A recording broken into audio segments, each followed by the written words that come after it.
Don't lose a bar fight. WWE superstars should steer clear of trouble, especially in bars. But if a fight breaks out, they'd want to come out on top to keep their tough image intact. Nobody wants a regular person bragging about beating up a WWE champion. It's happened before. In 1995, Shawn Michaels, who was battling alcohol and drug addiction, got into a bar fight with 6 Marines and was badly beaten. He ended up in the hospital.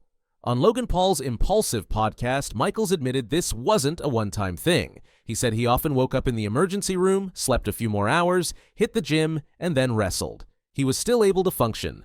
It's best for wrestlers to avoid these situations entirely. But if a fight is unavoidable, they should channel their inner toughness, like the APA, and not end up with a weak story about, "You should see the other guy." Money in the Bank briefcase. Since 2005, the Money in the Bank briefcase has been a big part of WWE. The wrestler who wins it gets a contract for a title shot whenever they choose. They're supposed to carry the briefcase everywhere to show how important it is until they cash it in. This can be tough because WWE stars travel a lot.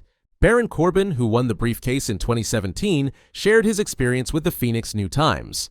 He said the bright blue briefcase with Money in the Bank, written in big letters, stands out in airports. People stare, ask about it, or want photos. It's heavy, holds his contract, and he has to keep it with him all the time as a carry-on. Social media restrictions. WWE keeps an eye on its superstars' social media, but doesn't ask for their passwords or private account details. When posts tie into storylines, WWE might offer some guidance. However, most superstars are skilled at promoting themselves online. For example, Dirty Dominic Mysterio nails his gift posts, and Becky Lynch uses social media to boost her TV storylines. WWE superstars avoid taking strong political stands to keep from turning off fans who are supposed to either cheer or boo them. But once a superstar leaves WWE, they're free to say what they want. Sometimes this shows a side fans haven't seen before. Jackson Riker, for instance, posted tweets in 2022 that upset many fans and former co-workers. Can't steal finishers. WWE superstars don't just start using another wrestler's signature move without a reason. It's an unwritten rule. For example, you might see Seth Rollins use the pedigree, Kevin Owens hit a stunner, or Damian Priest perform a razor's edge. But these moves weren't stolen. They were used as part of a storyline with permission from the original wrestler or passed down like a tradition. Seth Rollins began using the pedigree during his rivalry with Triple H and still uses it sometimes. Kevin Owens got Stone Cold Steve Austin's approval to use the stunner, though Austin told him to add his own flair. Damian Priest was allowed to use the Razor's Edge by Scott Hall, also known as Razor Ramon, when Hall was a guest coach at the WWE Performance Center. Sometimes a superstar will use their opponent's own move to create a memorable moment. This should be rare to keep it special. It's a way to surprise the audience, but it's not like Snoop Dogg's Rock Bottom on The Miz, which doesn't count. Interviewer height. WWE superstars are meant to seem larger than life. When they're interviewed by someone who isn't a wrestler, WWE wants them to look bigger and more impressive. That's why interviewers are supposed to be shorter than the superstars, or at least appear that way. Jonathan the Coach Coachman, a former WWE performer, shared a story on the Insight podcast with Chris Van Vliet about how his size caused a problem. During a tag team interview that was supposed to end in a fight, Coachman spread his legs to make the wrestlers look taller, which is a common trick. But the cameraman zoomed out too fast, showing Coachman's stance. The other tag team also came in late, making the segment messy. Vince McMahon was upset because it revealed some behind-the-scenes secrets. He told Coachman he couldn't do interviews anymore. This pushed Coachman into an in-ring wrestling role, for better or worse. Can't wear high heels in Carmel. In Carmel by the Sea, California, there's a strange city law that bans wearing high heels without a permit. This isn't a WWE rule, but a real local regulation. The reason is to prevent lawsuits from people falling on uneven sidewalks or other surfaces. This law applies to everyone, including WWE superstars, whether they're in the ring or not. It's especially tricky for female wrestlers who might want to wear high heels for press conferences or events. They can't do it in Carmel without that permit. It's unclear how strictly this rule is enforced, but it's definitely a real law. There's no mention of whether this applies to odd footwear like the giant red shoes Seth Rollins has worn, but maybe it should. No leaving early. Wrestlers have very tough schedules, so you might think performing early in a WWE show would let them finish work and leave before the event ends. That's not true unless they get special permission. In WWE, everyone needs to stay until the show is over. This makes sense because anything can happen during a show, and a wrestler might be needed at any moment. With storylines that need to stay consistent, having all wrestlers available is important for the company. So, even if you see a wrestler on TV being dragged out by security or driving away, don't assume they're off to watch a game at their hotel. They're probably still at the arena, sticking around like everyone else. Dress code. WWE superstars need to look good in public, especially at official events.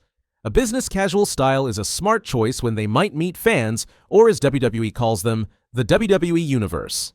There are exceptions, like going to the gym where they won't wear dress shirts or slacks.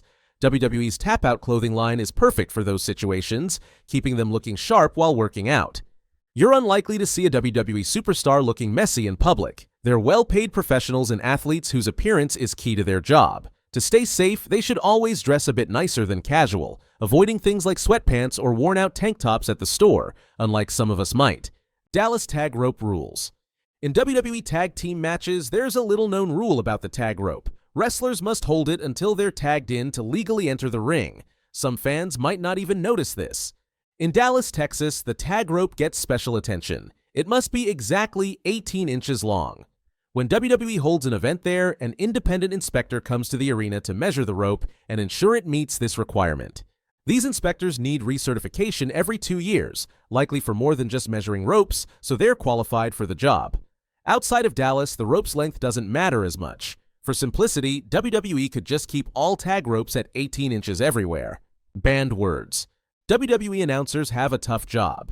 They listen to Vince McMahon giving orders through their earpieces about exactly what to say, all while watching the match, listening to their co-announcers, and trying to talk themselves. But what they can't say can be even trickier. Over the years, WWE has banned certain words and phrases, and McMahon was very picky about some unusual ones. Here are some common replacements. Superstar instead of wrestler. Local medical facility instead of hospital. WWE Universe instead of fans. Sports entertainment instead of pro wrestling. Live event instead of house show. Championship instead of belt. The last one gets mentioned a lot because of the reason behind it. It's called a championship or a title.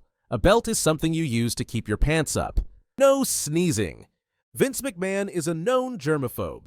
He doesn't like people grabbing snacks like candy from a bowl with their bare hands and gets upset if they do. He also strongly dislikes sneezing. If you're around Vince, you're expected to hold back a sneeze, even though it's a natural reflex. This rule applies to everyone, including his daughter, Stephanie McMahon. In a 2019 Barstool Sports interview, Stephanie said that when she sneezes, Vince doesn't hate her for it, but gives a grumpy look. She added that he's sneezed himself sometimes, but he gets upset because he can't control sneezing. Paul Heyman backed this up in a 2010 MMA Hour interview, saying Vince is a control freak and gets mad because he can't stop a sneeze. Weapons must be approved. WWE no longer allows frequent chair shots or lots of blood in matches, mainly because of safety concerns. We now know more about concussions and CTE, so avoiding direct hits to the head makes sense. Intentional bleeding is also mostly gone. If a WWE superstar wants to use weapons in a match, they need approval first. This might seem like it limits their creativity, but with prior permission, they can still use approved weapons during the match. Bleeding isn't common anymore, as intentional cuts or blade jobs are rare. Wrestling is still physical though, and accidents happen. If someone gets hurt and bleeds, the match usually stops so medical staff can help. For example, during Finn Balor's Hell in a Cell match with Edge at WrestleMania 39, the match paused so doctors could staple Finn's head wound. Announcers can't use pronouns. WWE loves strong branding, so every superstar's name or nickname should instantly stand out to fans, known as the WWE Universe. Announcers must use a superstar's first name, last name, or official nickname as much as possible instead of simple pronouns like he, she, his, or hers. This is because pronouns can confuse viewers about which superstar is being talked about. For example, instead of saying, he tosses him into the corner and smashes him with an elbow, announcers should say, Person X tosses Person Y into the corner and smashes the nickname with an elbow, or something similar. Jim Ross explained this on his Grilling JR podcast, saying announcers should avoid pronouns and use names or descriptive terms like the champ or the tough guy. He pointed out that saying he did this or he's going to hit him can be unclear about who he or him is. Combine this with WWE's banned words, and you might start to appreciate how tough the job of a wrestling announcer really is. Must shake everyone's hands in the locker room. If you want to get into the wrestling business, there's an important rule you need to know early on, but no one might tell you about it. Breaking it could cause some trouble or heat with others. In the past, every wrestler was expected to shake hands with everyone in the locker room. This was a way to show respect and acknowledge your fellow wrestlers. It's a nice tradition that could work in other parts of life, though it's less common now due to concerns about cleanliness. Heels and babyfaces can't mingle off-screen. In WWE, there's an unwritten rule that heels or villains and babyfaces or heroes should not interact socially in public, especially when they're part of ongoing storylines. This helps maintain the illusion of their rivalries and keeps the WWE Universe immersed in the narrative. The rule stems from the concept of kayfabe, where wrestlers stay in character outside the ring to make storylines feel real. If fans see a heel and babyface hanging out together, like grabbing food or traveling as friends, it could break the storyline's tension. For example, if two wrestlers are feuding on TV, seeing them laughing together at an airport might confuse fans or make the rivalry seem fake. In practice, this means heels and babyfaces often travel separately, avoid being seen together in public, and stick to their roles during WWE-related events. While kayfabe isn't as strict as it was decades ago, this rule still applies, especially for major storylines. Wrestlers might be friends backstage, but they keep it private to protect the show's drama. This expectation can be challenging, as wrestlers spend a lot of time together on the road. However, most understand it's part of the job to sell the story. The rule is less enforced in the modern era due to social media and fans knowing more about wrestlers' real lives, but WWE still encourages keeping up appearances for key rivalries. Loose handshake. In the past, some wrestlers used a loose handshake as a subtle signal.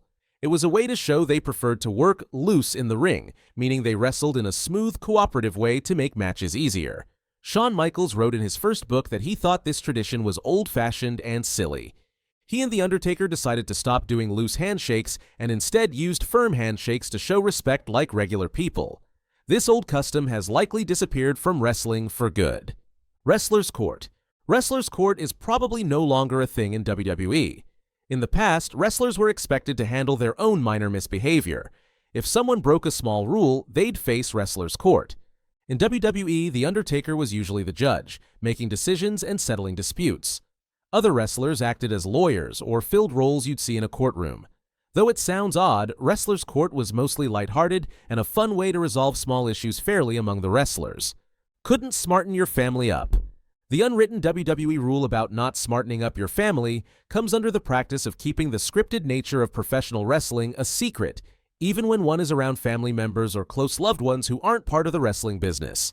In the past, wrestlers were expected to keep their families in the dark about the behind-the-scenes realities of WWE, such as the predetermined outcomes of matches, the scripted rivalries, or how moves were performed safely.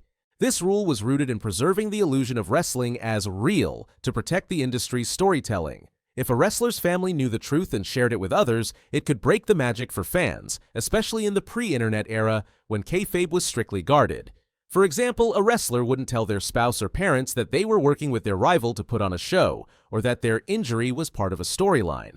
The rule also helped avoid complications at home. Families who didn't know the business might worry about a wrestler's safety or question why they were portrayed as a villain. By keeping them unaware, wrestlers could avoid awkward explanations or emotional stress. Shawn Michaels, in his autobiography Heartbreak and Triumph, mentioned how this was common in the old-school wrestling world, though he found some traditions like this outdated. With the rise of social media and wrestling's shift to openly acknowledging its scripted nature, this rule has largely faded. Today, families are often more aware of the business, and some, like spouses or siblings, even get involved in storylines, for example, Triple H and Stephanie McMahon. While not strictly enforced now, the idea lingers in the sense that wrestlers are still cautious about sharing too many insider details with those outside the industry to maintain professionalism and protect WWE's creative process. Wiping your feet on the apron. In WWE, wrestlers are taught to wipe their feet on the ring apron before getting inside the ring. This is not an official rule, but it is part of wrestling tradition. It shows respect for the ring because the ring is seen as a sacred place. Wrestlers usually wipe their boots on the apron when they are on the outside. They do this right before they step through the ropes. Some do it quickly while others take their time.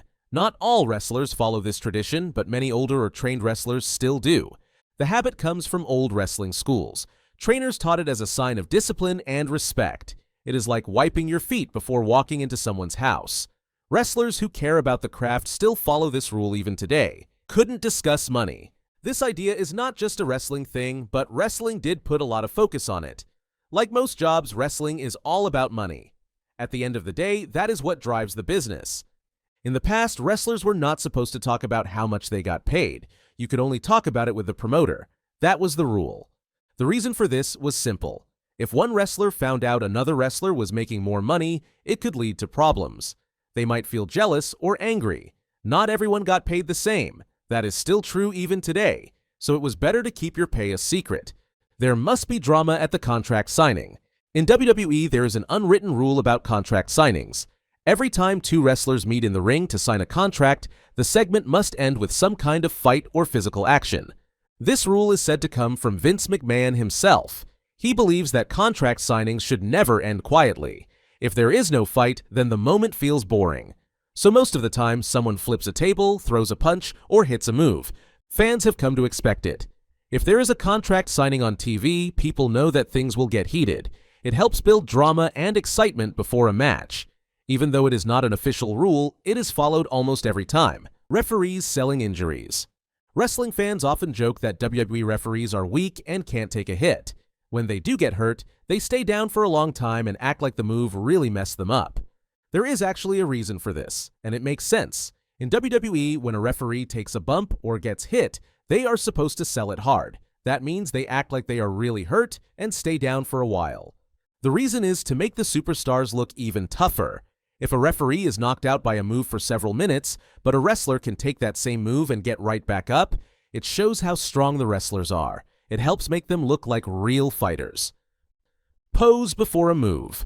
Another rule in WWE, said to come from Vince McMahon, is that wrestlers should pose or taunt before doing their big moves. Almost every top superstar has done this. Hulk Hogan, John Cena, The Rock, they all strike a pose or do a hand gesture before their finisher. There is a reason for it. When a wrestler taunts first, the move feels bigger and more important. It also lets the crowd know that something big is about to happen. This usually gets the fans excited and loud, which makes the moment feel even more special. Don't talk into the camera. After winning the WWE Championship at WrestleMania 36, Drew McIntyre broke one of Vince McMahon's big rules.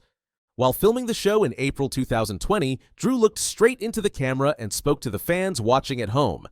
This happened during the start of the COVID-19 pandemic. No fans were in the arena, so Drew wanted to say something personal to the people who supported him.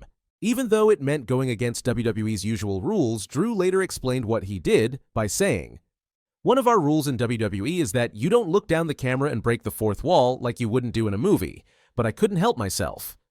He said he just wanted to thank the fans for watching and sticking with WWE during such a hard time.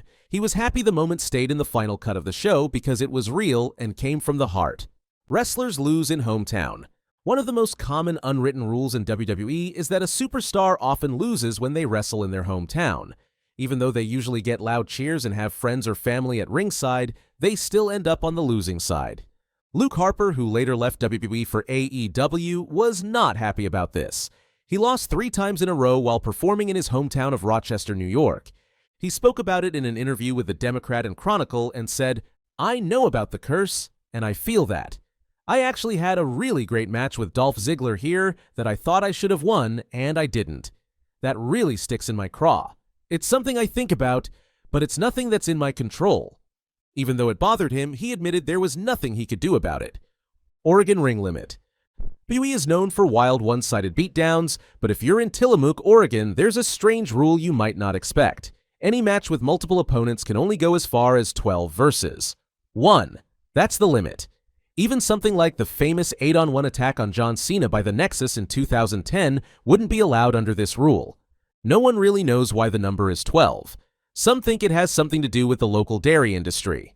Tillamook is known for its creamery, and people joke that the rule is a nod to bakers' dozens of bread and donuts made with local dairy. It might sound odd, but in Tillamook, 12-on-1 is where WWE draws the line. North Carolina Wednesday rule. North Carolina is known for the color baby blue. That's partly because of Ric Flair, who is from Charlotte, and partly because of the University of North Carolina's team colors.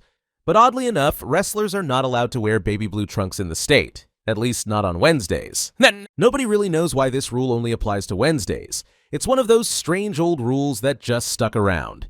Luckily for WWE, the rule came in long after Jim Crockett Promotions stopped filming shows on Wednesday nights in Raleigh. Today, the rule doesn't cause much trouble. WWE doesn't usually run major events in North Carolina on Wednesdays, so superstars can stick to their usual gear the rest of the week.